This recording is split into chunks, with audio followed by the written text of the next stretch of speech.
Another tip that's very helpful when studying the Bible is make sure that when you read a verse and you're studying it, that you look at the context of what the Bible is actually saying. You see, the Bible isn't written in subject order. Because of that, when you study the Bible, if you don't have other verses that are dealing with the same subject and you compare them, you'll run into the problem of making a conclusion that could be wrong. So let me give you some examples of this principle. 1 Corinthians 6 verse 19 says, "What? Know ye not that your body is the temple of the Holy Ghost which is in you, which you have of God, and you are not your own." Many people recognize that our body is the temple, and this verse has been used to promote the importance of exercise, eating good, and just overall holistic health. But when you read 1 Corinthians 6 verse 19 with the whole chapter together, Paul was not advocating going to the gym or,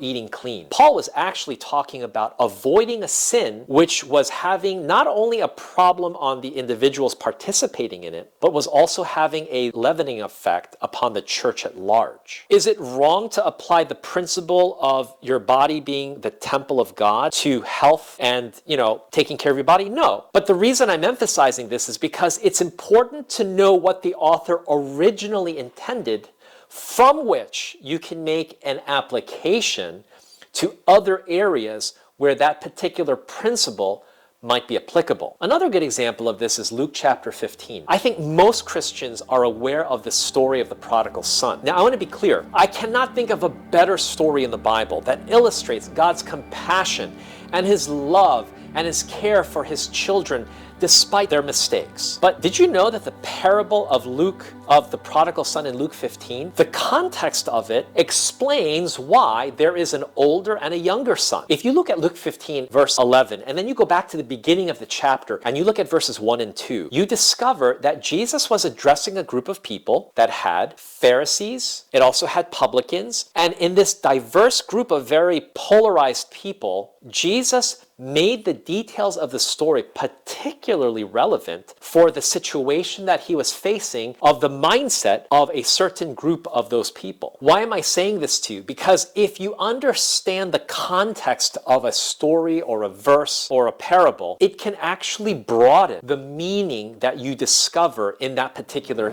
passage. So whatever you read, whatever you study, make sure that you read a little bit before, a little bit after, or maybe even find out what the theme of the book is, which will in turn help you correctly interpret and explain the verse that you're studying.